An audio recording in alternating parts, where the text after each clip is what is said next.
Thank you, Mr. Majority Leader. Thank you, Mr. President. Mr. President, esteemed colleagues, where there's will, there's a way. This 400-year-old proverb applies to everyone, bar none. Since getting the required majority signatures for this representation to be able to report out on the floor your Blue Ribbon Committee's partial committee report on the flood control saga seemed doomed from the time we first routed the same last February 11, 2026. I am compelled to stand before you on a matter of personal and collective privilege, and for good reasons. As we speak, the country's heat index is at its peak, but the Filipinos' anger burns hotter. Gaano man katindi ang sikat ng araw, hindi nito matatabunan ang galit ng ating mga kababayan na nalulunod pa rin sa gitna ng kapabayaan at kasakiman sa salapi ng ilang tiwaling opisyal ng gobyerno. 10 ng kanilang mga kasapakat na kontratista dulot ng flood control scam. Sa Barangay Mercado, sa bayan ng Hagonoy, Bulacan, ang baha ay bahagi na ng buhay. Wala nang ginawa ang mga estudyanteng pumapasok sa eskwela, mga namamalakayang pumapalaot at manggagawang araw-araw kumakayod, kundi lumusong at maabala sa hindi masawatang baha. Sabi nga ng isang residente doon, kung pinag-aralan lamang ang pinaggagawa nila, hindi kami magdurusa tulad nito. Sawang-sawa na kami. Habang sila ay nakahiga sa kama, kami ay nakahiga sa tubig baha. Sa kasamaang palad, magpapatuloy pa rin ang siklo ng paglilimas, paglusong, at pagbubuwis ng buhay at kabuhayan ng mga taga-Barangay Mercado tuwing sasapit ang tag-ulan. Mr. President, Filipino families in more than 30 provinces with high and medium-high exposure to flooding across the country are sure to be flooded in months to come, at risk of losing their livelihoods and lives. Our country stands to lose about $89 billion between 2022 and 2050 due to floods and tropical storms. Again, as we speak, the Philippines remains at the top of the World Risk Index 2025 among 193 countries worldwide as the most disaster-prone country due to high exposure to floods, typhoons, and other natural hazards. These are only some of the reasons why I must speak today. Mr. President, while the partial committee report circulated to the committee members nearly 3 months ago remains pending for sponsorship, I cannot ignore the public's urgent demand for transparency regarding the flood control scandal. Therefore, as chairman of the Committee on Accountability and Public Officers and Investigations, I rise today to deliver the chairman's progress report. This progress report contains the findings of the partial report, which is grounded but not limited to the 7 exhaustive public hearings in aid of legislation conducted by your committee on what stands as the largest corruption scandal in Philippine history. This also touches on the proceedings of the 8th and latest hearing and on other key matters of urgent concern to the succeeding public inquiries. Again, for the record, the partial committee report was circulated on February 11, 2026 to the members of this committee for thorough study and consideration.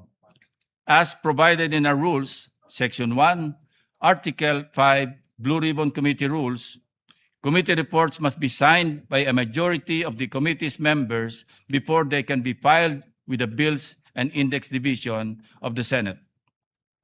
Given the scale of the investigation and the details of the discussion, which, as you all know, reached more than 400 pages, sans the annexes, each member has been afforded more than sufficient time to examine and scrutinize the full substance of the report. Everyone is given a full opportunity to review and propose revisions, modifications, deletions, and corrections. In line with Senate practice, we have provided an advanced portable document format or PDF copy to every office to allow our members to sufficient time for review. Common sense lang sa isa nating kasamahan na pilit naghahanap ng original signed copy at ginawa pang dahilan sa hindi niya pagpirma. It should be understood that the digital version serves as the formal notification of the report's contents, Mr. President. To date, almost 3 months have passed. Only 7, including the President, Chairperson, and the Senate President, have affixed our signatures to this draft. I therefore thank our colleagues, Senator Erwin Tulfo, our Vice Chairman, Senator Risa Ontiveros, Senator Bam Aquino, Senator Kiko Pangilinan, and the latest, Senator Rafi Tulfo, who have signed the partial report.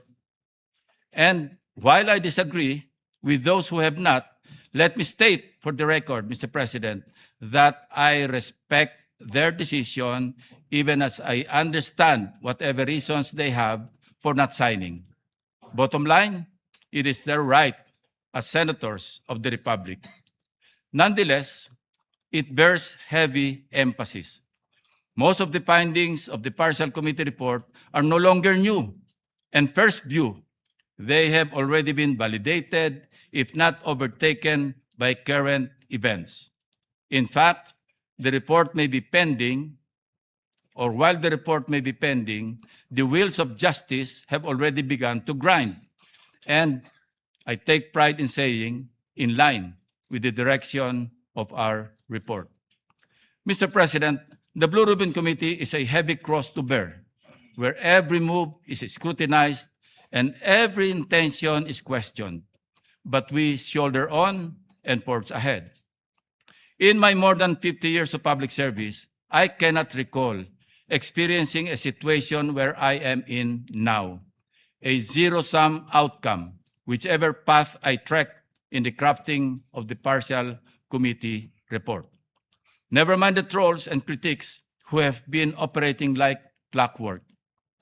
To them I say, I have built my career and my reputation over decades on a simple principle, that noise never overpowers duty, and intimidation never silences me. Set aside, if they must, the fact that I have spent my entire public service career refusing and resisting all forms of corruption, from rejecting bribes from illegal gambling operations and other unlawful activities during my law enforcement years, let alone the pork barrel system which plundered our nation and was later declared by the highest court as unconstitutional, not to mention my consistent rejection of lobby monies in as many instances related to certain pieces of legislation. Disregard, if they can, the decades I have spent in the trenches as a budget watchdog and a relentless buster of abuse of power. If my track record of integrity is to be ignored today, then let the evidence speak where my history is silenced by the critics and the trolls.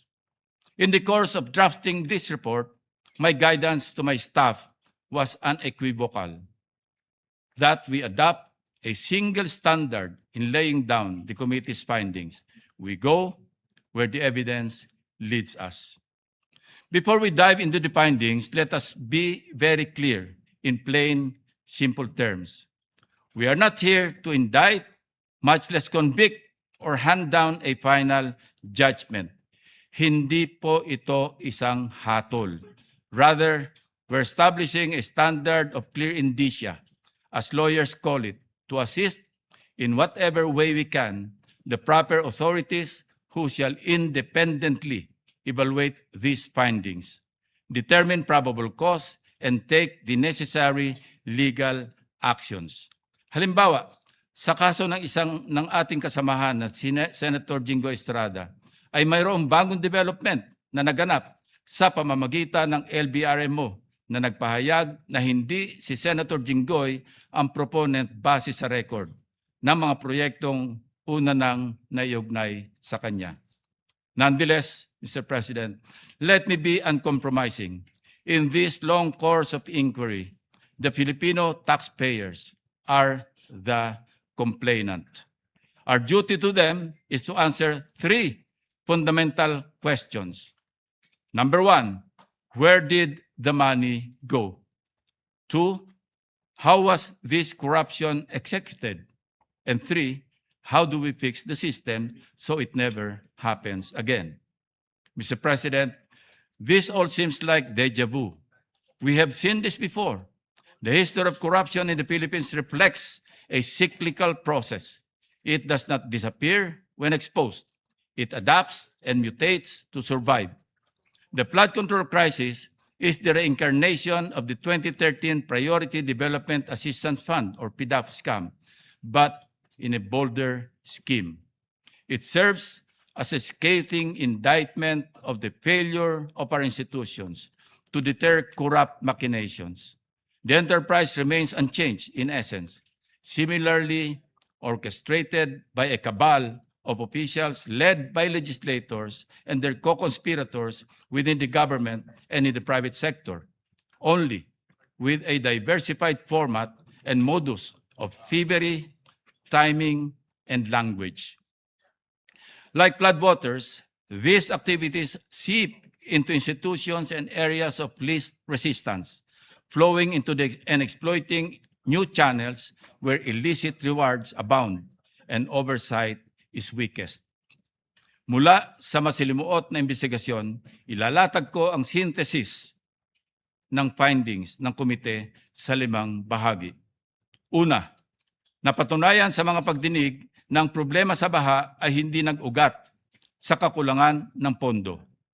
Instead, the scale of funding coupled with weak internal controls and criminally complicit oversight made the sector an attractive target for systematic plunder of the public treasury, effectively leaving our citizens exposed to a deluge of misery. Ito ang nilalaman ng Part 1 ng ating findings. Second, the anatomy of this flood control anomaly is inherently parasitic, characterized by a network of actors spanning the highest levels of authority. Hence, Part 2 of the findings clearly laid out how the anatomy works. From utilizing an institutionalized workflow deeply entrenched within the bureaucracy, employing mechanisms so brazen and gross that they either compromise, recruit, and or bypass oversight. Third, ang flood control mess ay representasyon ng sukdulan at nakakarimarim na evolution of the pork barrel system.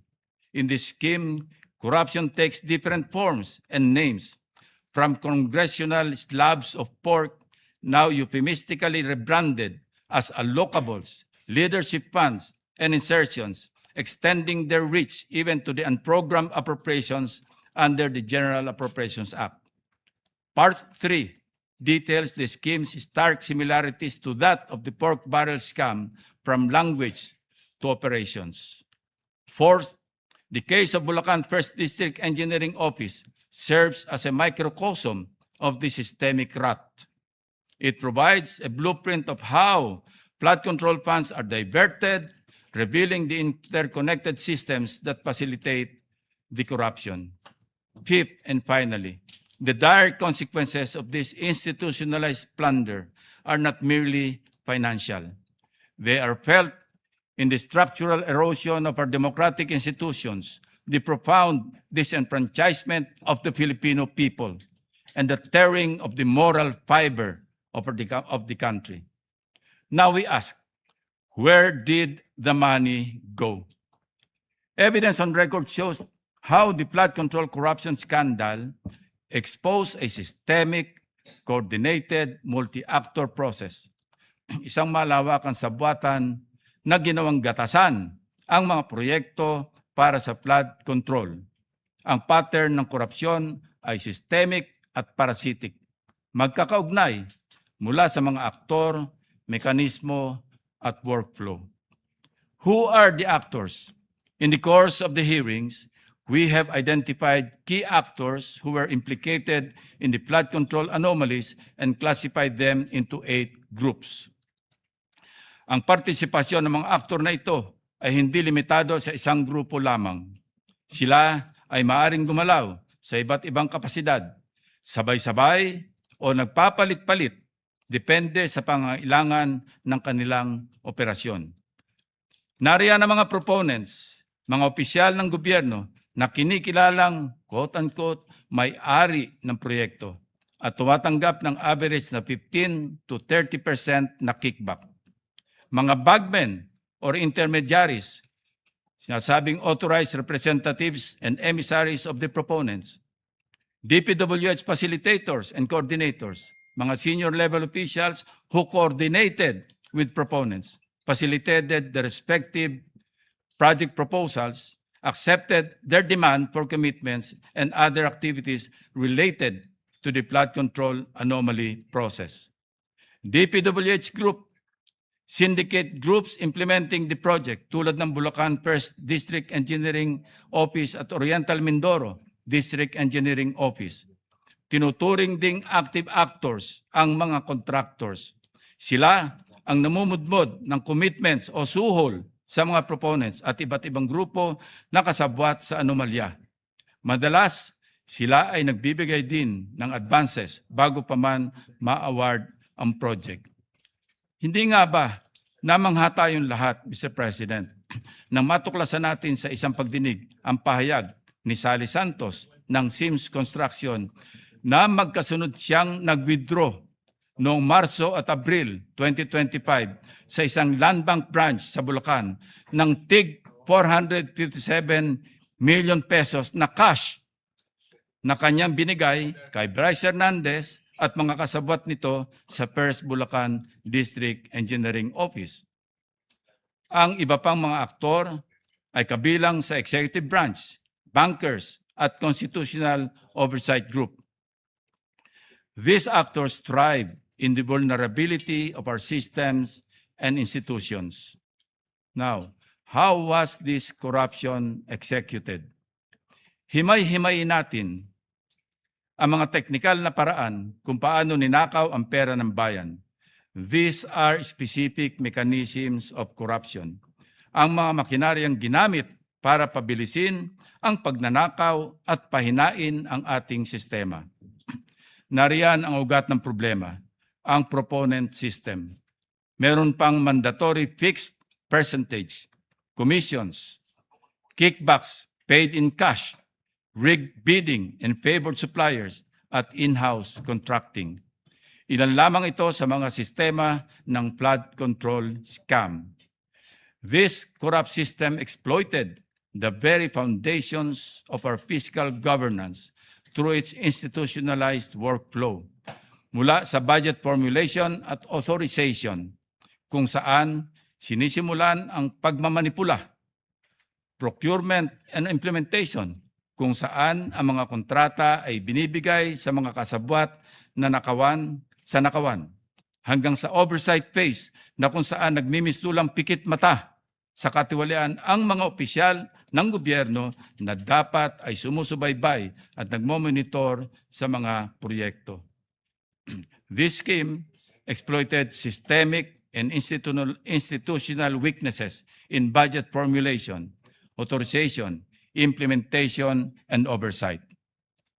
Testimonies and documents reveal that a wide range of public officials, from legislators to frontline officials, as well as private sector co-conspirators, were complicit in various ways, either by approving dubious projects, signing off on ghost projects, or failing to enforce and procurement and performance standards and accountability safeguards. Next, Mr. President, how do we fix the system so it never happens again? Ang pinakamahalagang bahagi ng report ng komite ay ang mga reforma sa sistema, batas at proseso sa pamamagitan ng legislative proposals. We focus on 2 pillars. First, budget-related proposals. Tanggalin ang anumang uri ng allocables and leadership funds na pinauso ng DPWH upang mapaghati-hatian ang pondo. This is a pork barrel incarnate and it clouds our fiscal transparency. We also suggest itemizing unprogrammed appropriations, strict compliance with the release of unprogrammed funds, and public disclosure of excess revenue certifications for the use and release of unprogrammed appropriations. Given the massive scale of controversies, particularly under the 2024 appropriations, we may also consider abolishing the unprogrammed funds altogether. We are also calling for the vertical and horizontal convergence of infrastructure planning across government agencies, both at the national and local levels, and crucially, enhanced public participation and legislative transparency. Second, our accountability and anti-corruption proposals. Primary to this is the amendment of Republic Act number 6770, or the Ombudsman Act of 1989, which includes A, creation of an anti-corruption law enforcement service in the Office of the Ombudsman and providing incentives and protection to whistleblowers. B, expanding the authority of the Ombudsman to deputize private lawyers as special investigators and prosecutors. And C, fiscal autonomy laws for the Office of the Ombudsman and the Commission on Audit. This is in line with the precedent of giving fiscal autonomy to the Supreme Court as provided under Republic Act 12233 or the Judiciary Fiscal Autonomy Act. We won't allow another fiscal intimidation faced by COA in 2020 when its appropriations were held hostage as for later release or FLR. For too long, our laws had more holes than a sieve. We are here to plug them. Ang ating sagot sa mga contractors.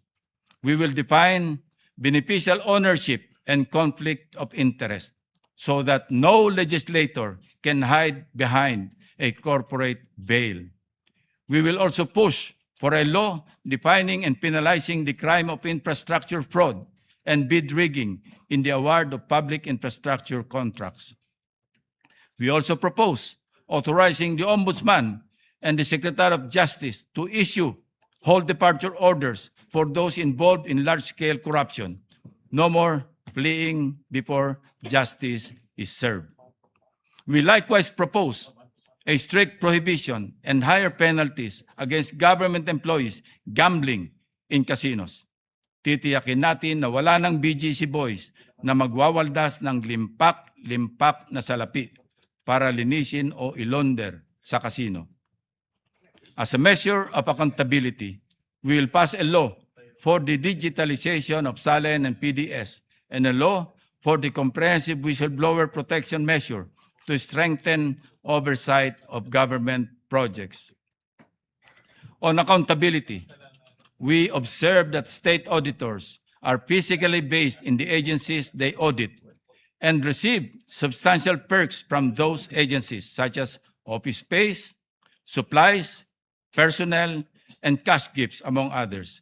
These arrangements create familiarity, which limits our state auditors' ability to conduct a legitimate audit and in many cases creates conflicts of interest. Hence, we are proposing a law that will facilitate and support the withdrawal of COA auditors and the recall to the Central Home Office from their auditee agencies to ensure independent and accountable reporting. We also propose a law to provide for a citizen's remedy and means for redress and compensation, similar to a taxpayer or a class action suit for citizens, group of citizens, or a community who may have been prejudiced or injured by defective, substandard, or inadequate public infrastructure.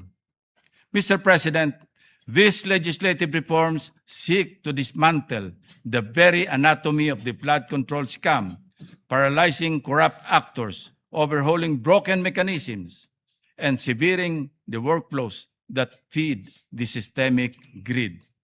Ito po sana ang legislative output ng komite na sa ngayon ay hindi pa natin ma-file. This is why we await our colleagues' signatures, a necessary step to move these reforms forward. Mr. President, in the proposed partial committee report, we recommended that several lawmakers be subjected to preliminary investigation as the evidence points to that course of action. That said, we acknowledge that the passage of time since the preparation of the report has overtaken certain aspects of these recommendations. This does not weaken the report. On the contrary, subsequent developments have reinforced our core findings. As of January this year, 4 key individuals who appeared before the Blue Ribbon Committee hearings were admitted to the Witness Protection Program.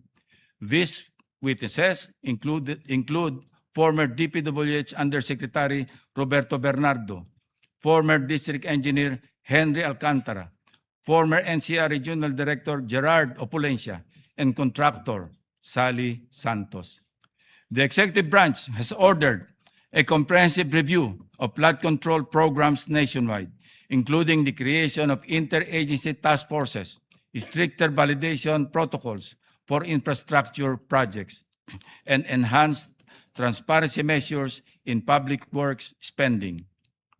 The Office of the Ombudsman has filed multiple criminal cases before the Sandigan Bayan against former and incumbent public officials, contractors, and private individuals in connection with alleged anomalous flood control projects, particularly in Bulacan and Oriental Mindoro. The charges include violations of Anti-Graft and Corrupt Practices Act, as well as malversation of public funds through falsification of public documents under the revised penal code.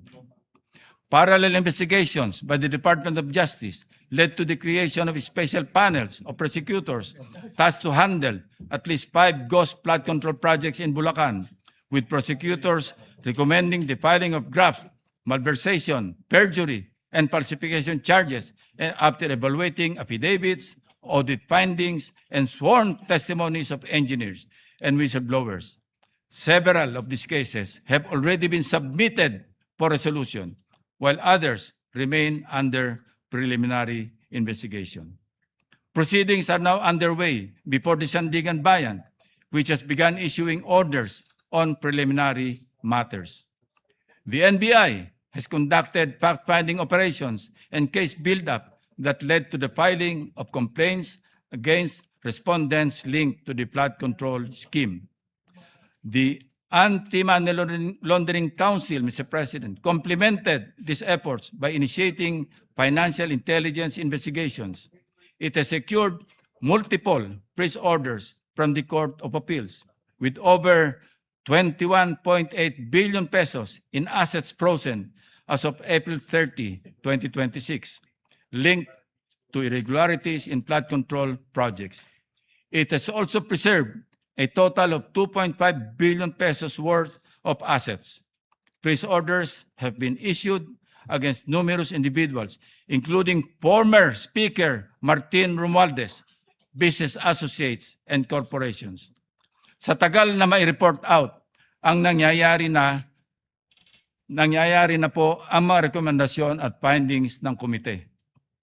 Now, Mr. President, ako naman ang dinidiin ng mga kritiko, taliwas sa paulit-ulit na naratibo na ayaw ko daw imbitahan si Congressman Romualdez. Uulitin ko po, formal na inimbitahan ng komite ang dating speaker. The committee extended invitations to Representative Romualdez and other members of the House of Representatives whose names were mentioned during the hearings through the office of the current speaker. In keeping with established interchamber courtesy, these invitations were declined, with the exception of Representatives Toby Chanco and Leandro Lebiste, who voluntarily appeared before the committee. It must be emphasized that no member of Congress has ever been subjected to a subpoena by either chamber. Such an act would risk undermining the balance and mutual respect that define bicameral relations. Suppose we follow such ludicrous suggestion made by one of our colleagues. Ang mangyayari po, si dating Speaker Romualdez ang magiging kauna-unahang kaso na sasalungat sa umiiral na interparliamentary courtesy. Ngayon, kung mayroon namang kapwa nating senador na iimbitahan o isusubpina sa pagdinig ng Kamara, halimbawa, may isyuhan ng imbitasyon o subpina ang ating kasama na si Senator Marcoleta ng House Committee on Justice if, hypothetically, mayroong investigasyon sa Kamara ukol sa kanyang di umano'y manumalyang Statement of Contributions and Expenditures or SOSE. Handa po ba ang liderato ng Senado at si Senator Marcoleta na baliwalain ang interparliamentary courtesy na umiiral mulat sa pool sa Kongreso? Maalala natin, noong 2024, inimbitahan ng Kamara si Senator Ronald Bato de la Rosa sa pagdinig ng war on drugs. Gayunpaman, hindi siya dumalo sa payo na rin ng dating Senate President Chis Escudero bilang pagpapahalaga sa inter-chamber courtesy.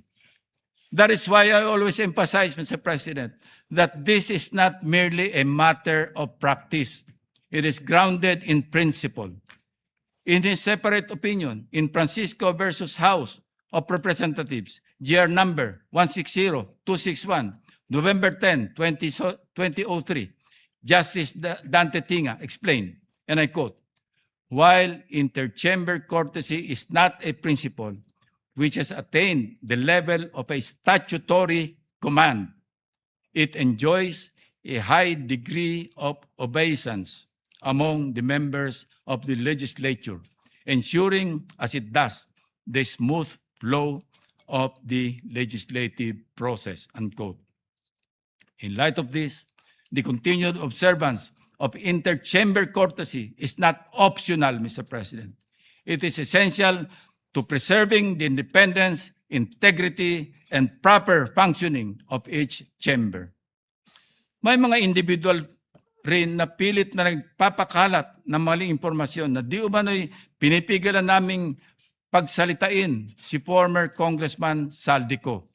Nais ko pong linawin, Mr. President, distinguished colleagues, na inimbitahan ng komite at inisyuhan pa nga ng show cause order at subpoena si Mr. Saldico.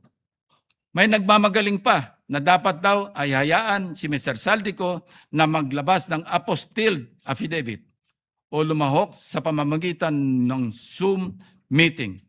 Si Ginoong Saldico ay hindi nagpapadala ng anumang request sa komite para humiling na accommodation para sa isang virtual meeting mula sa loob ng Philippine Embassy. Sa katunayan, ako pa nga ang unang nagmungkahi na maaaring pag-aralan ang posibilidad na magtungo siya sa embahada upang doon magsasipay sa pamamagitan ng Zoom habang under oath. Subalit, ang ating kasamahan mula sa minorya na si Senator Ronald Bato de la Rosa ang mismong nagpaalaala at nagbabala laban sa hakbang na ito.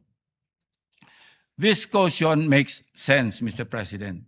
Kung siya ay nagtestify sa loob ng Philippine Embassy at mapatunayang nagsisinungaling at ma-cite in contempt of the Blue Ribbon Committee, kaya ba siyang ipakulong o i-detain ng embahada sa loob mismo ng kanilang gusali?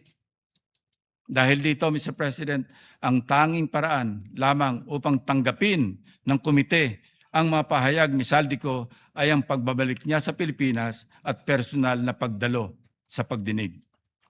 Nais ko ring tugunan ang mga kritiko ng ilang gumagamit ng issue ng 67 contractors bilang dahilan upang hindi pirmahan ang ating partial committee report. Liwanagin ko lang pumuli, hindi ko kailanman sinabing hawak ko ang listahan ng mga contractors na ito.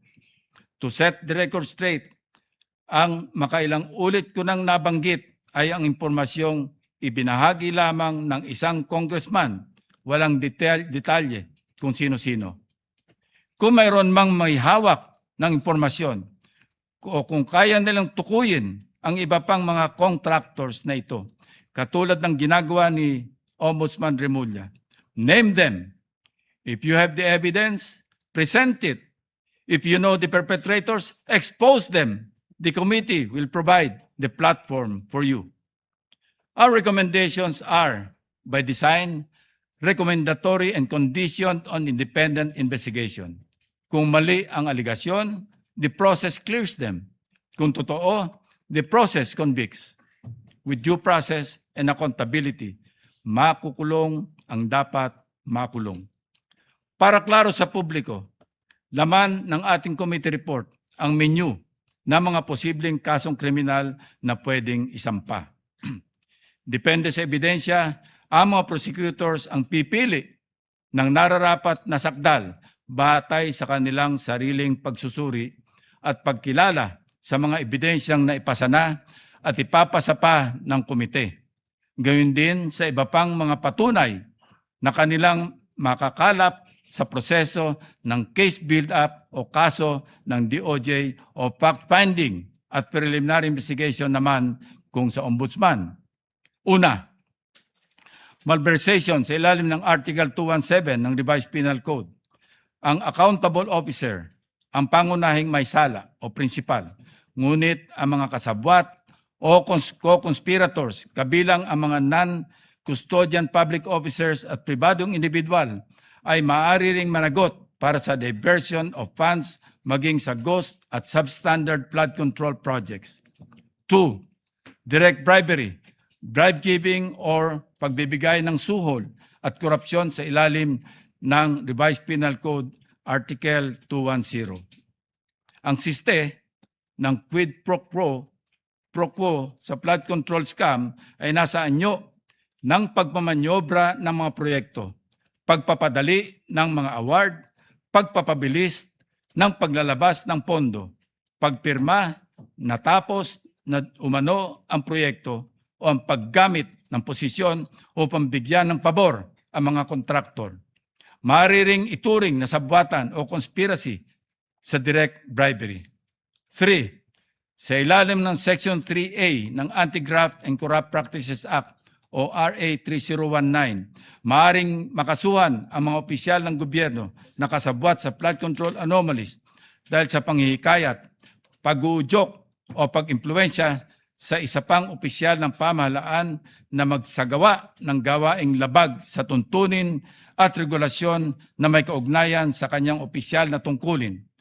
Kabilang din ang pagpapahintulot sa sarili na mahikayat, maudyukan o maimpluwensyahan na gawin ang nasabing paglabag o pagkakasala.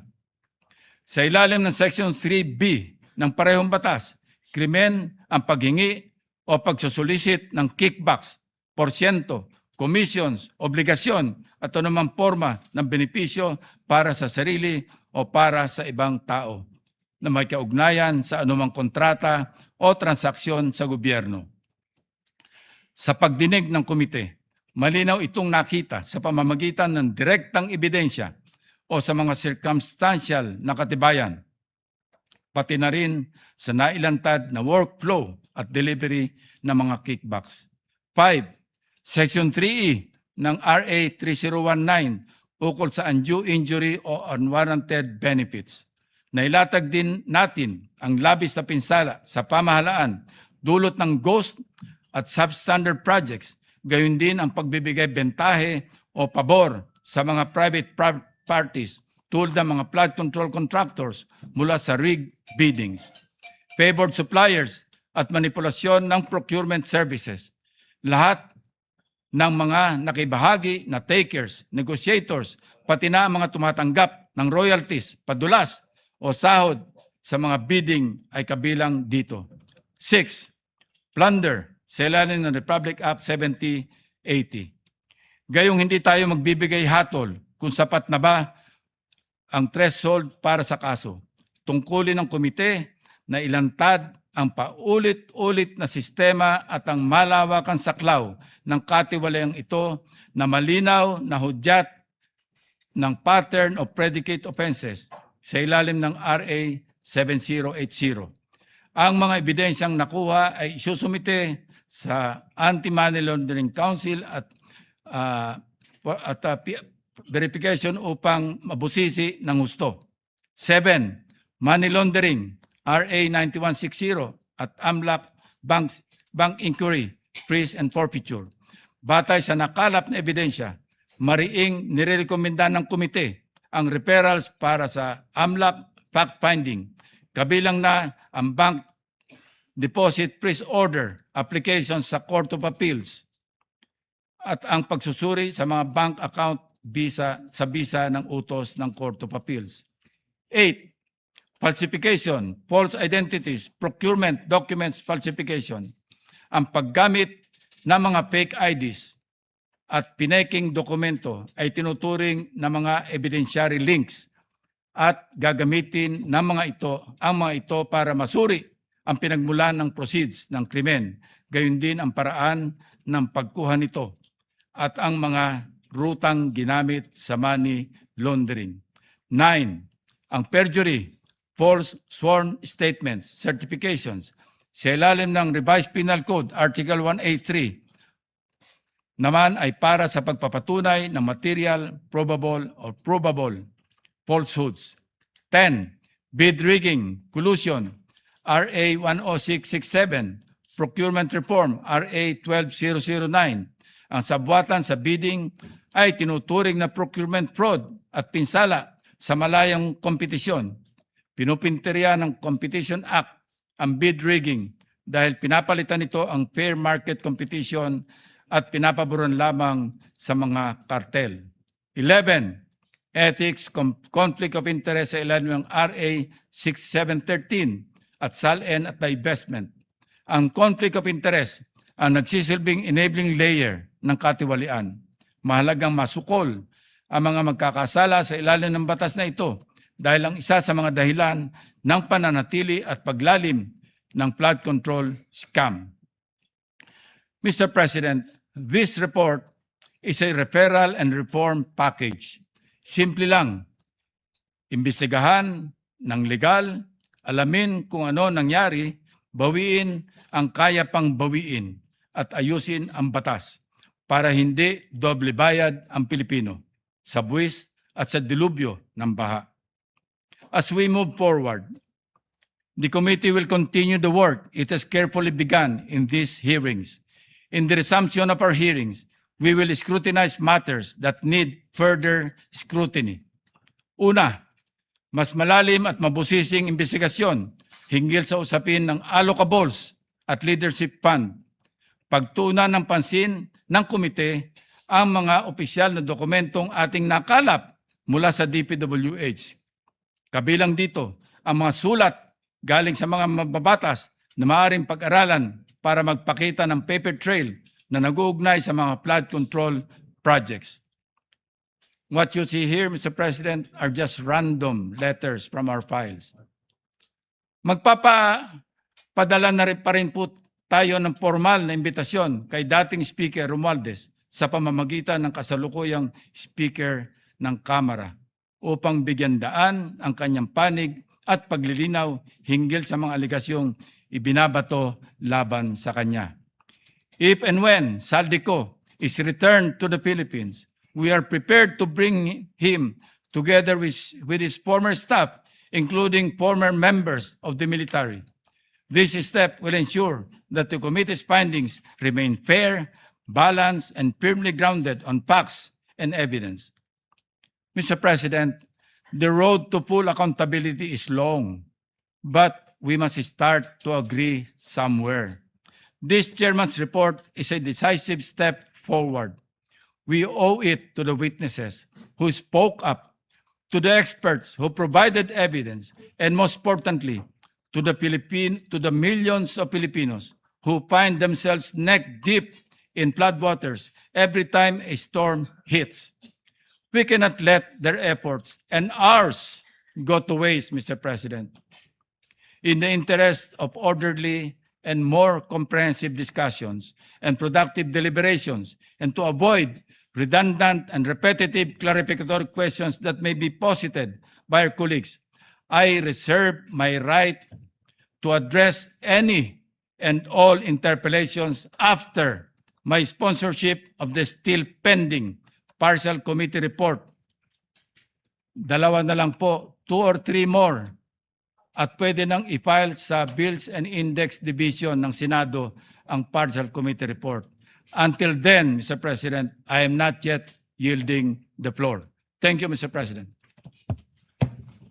Thank you. Majority Leader.